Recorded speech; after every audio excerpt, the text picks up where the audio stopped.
We will resume tomorrow morning, probably around 7 o'clock. Okay. And that's when you're going to pull out the canines? Right. We'll be back in the water with boats. We'll have crews on the banks, and then we're using various drones as well in the search.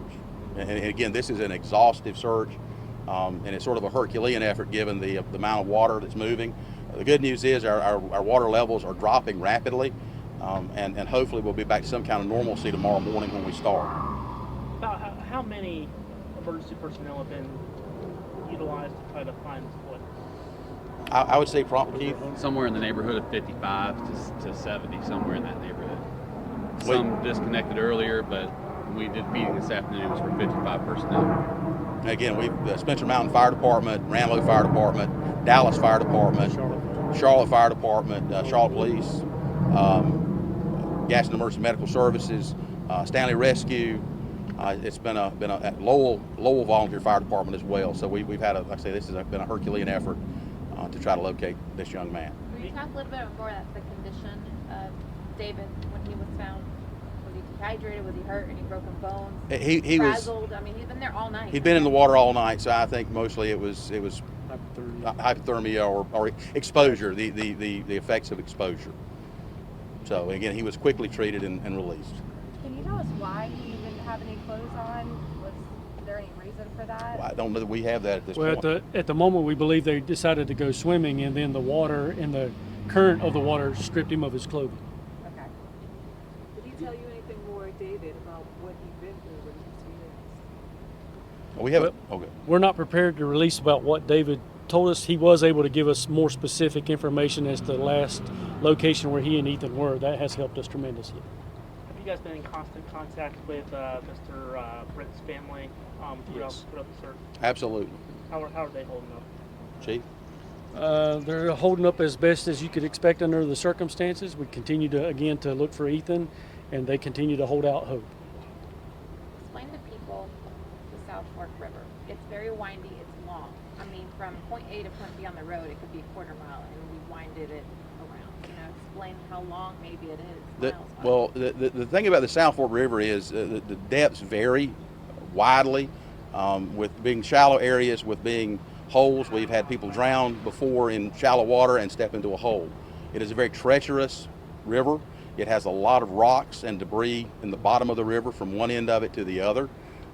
It has rapids. A lot of people go whitewater canoeing, kayaking on it when it's at a normal level.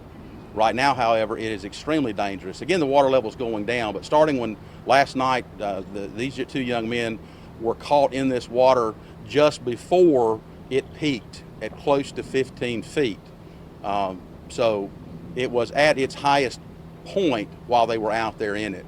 And that amount of water, that pressure, there's really nothing you can do to swim in that or boat in that type of water. It has been extremely treacherous for our rescue crews today to try to operate in that water. Only special watercraft can operate in that swift water environment. So it is very, very dangerous. And then what we're encouraging now, again, anywhere along the Catawba River chain and South Fork River, right now is not the time to use personal watercraft or go swimming. What might look like a very calm surface can have horrific undercurrents, rip currents, even here. So if people can just stay put for a few more days, I think we'll be okay. Are you guys shutting down any of the rivers to the public? Well, that's, the access areas is really not conducive to shutting it down. People can come in from all sorts of areas. So it's our we don't really have the manpower to shut the river down, but we just encourage people in abundance of caution to not get out on the waterways right now. The other issue too is wildlife. Snakes. We've encountered a number of poisonous snakes today out there on that search. They've been displaced by the water. Water's receded now, and so the animals get they get upset too. So again, right now is not the time to be around. It's muddy. It's large amount of debris. Yeah, the debris that's floating. That's the other consideration. Huge, logs. There's one report of during the flooding a hot tub coming down the Catawba River.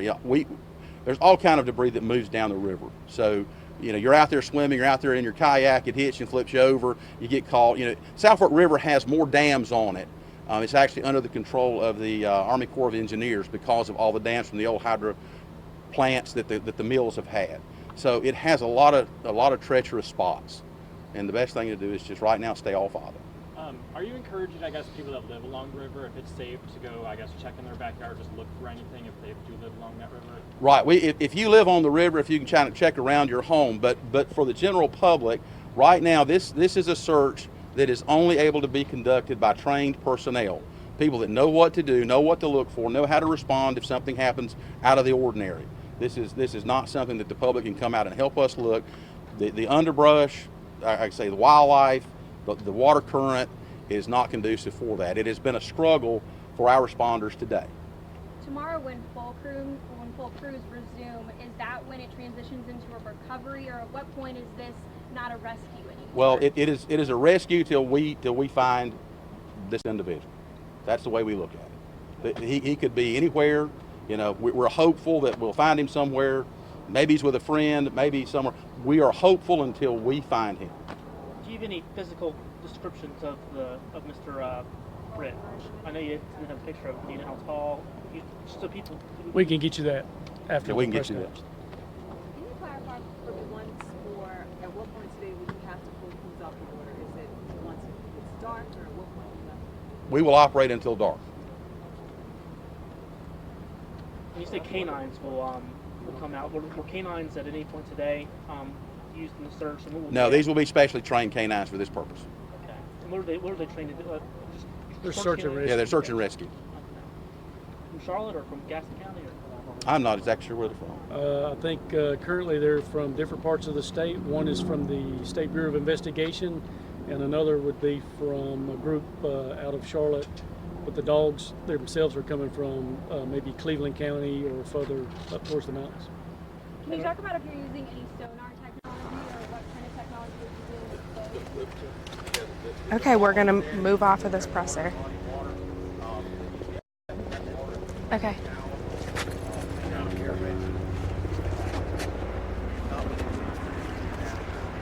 So you have his mic off, my mic up. Just your mic on. Your mic check. Check, check, check, check, check.